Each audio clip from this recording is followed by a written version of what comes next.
एक विद्वान व्यक्ति रास्ते से जा रहे थे और जब वो जा रहे थे तो उनको बीच रास्ते में ख्याल आया कि उनका युवावस्था का दोस्त, युवावस्था का साथी भी इसी रास्ते पे रहता है।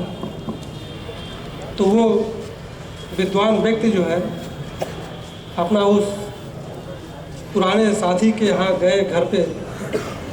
वो कच्चा मकान था और उन्होंने देखा कि उनका दोस्त जो था वो बड़ी गरीबी और दरिद्रता में रह रहा था और साथ में उसके 2 नौजवान भाई भी थे।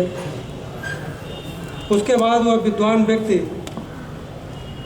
अपने दोस्त के साथ कच्चे मकान में बैठ कर के बातें करते करते जब काफ़ी शाम हो गई तो उस विद्वान ने देखा उसके दोनों भाई, उसके दोस्त के दोनों भाई वहीं पीछे आंगन के पास फली का पेड़ था, उस फली के पेड़ से कुछ फलियां तोड़ी और उसको मार्केट में बेचा और बेचने के बाद जो कुछ पैसे मिले उसका आटा और दाल खरीदा।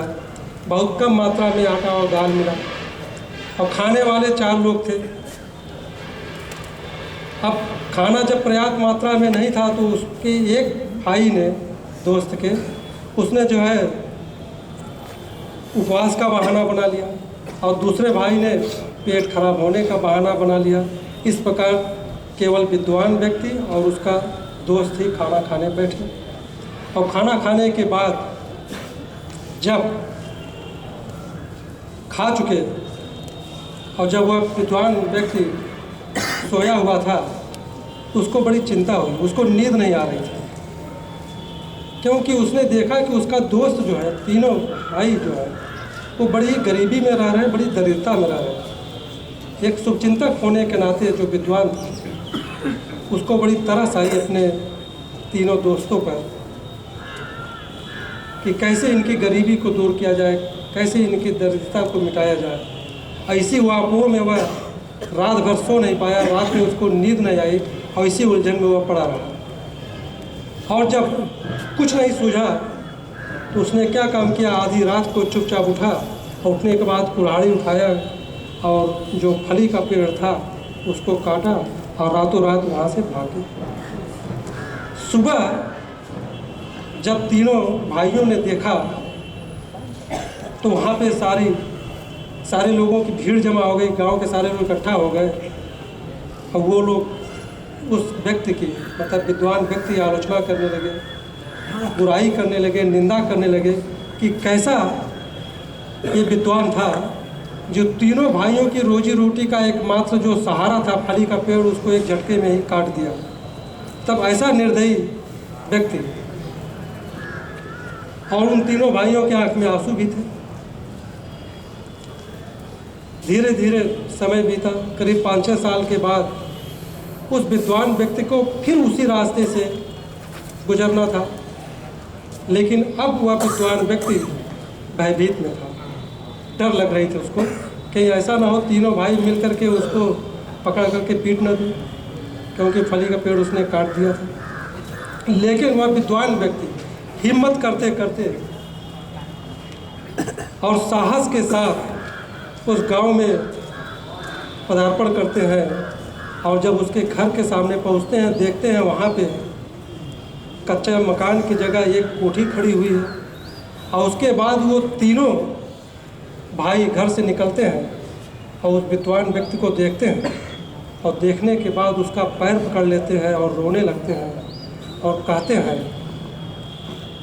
कि अगर तुमने उस दिन फली का पेड़ न काटा होता तो आज हम इतने अमीर और इतने समृद्ध न होते। हम उसी फली के पेड़ से संतोष करके अपना गुजारा बसर करते, हम मेहनत ना करते, उसी के सहारे रहते। लेकिन तुमने मेरी आंखें खोल दी। अब हमको जाकर के पता चला कि तुमने उस फली के पेड़ को क्यों काटा था, क्योंकि वो तीनों भाई उस फली के पेड़ पर ही आश्रित थे, उसके सहारे पर। तो इस कहानी का मतलब, इस कहानी का सार यह है, जब भी कोई व्यक्ति, इस चीज़ को ध्यान में रखिए, किसी के सहारे पे रहता है, किसी के आश्रित पे रहता है, कि समझ लीजिए कि फिर वह व्यक्ति आत्मनिर्भर नहीं हो सकता, उसकी उन्नति भी नहीं हो सकती, वह प्रगति भी नहीं कर सकता और वह विकास भी नहीं कर सकता। क्यों? क्योंकि जब भी कोई व्यक्ति दूसरे के सहारे पे रहता है तब उसके अंदर निष्क्रियता आ जाती है, उसके अंदर आलस आ जाता है, उसके अंदर एक सुस्ती आ जाती है। और जब ये सब चीज़ें आ जाती है तो वह व्यक्ति अपना कल्याण नहीं कर पाता है और फलस्वरूप उस व्यक्ति को तंगहाली में जीवन व्यतीत करना पड़ता है, गरीबी में जीवन व्यतीत करना पड़ता है। और यह भी सच है कि कोई भी व्यक्ति तब तक मेहनत नहीं करता जब तक कि उसके सामने मुसीबत ना आ जाए, जब तक कि उसके आंखों के सामने अंधेरा न छा जाए, तब तक कोई व्यक्ति कुछ भी नहीं करता। तो आज हर जगह इस तरह फली के पेड़ लगे हैं जिसको एक ही झटके में काट देने की ज़रूरत है।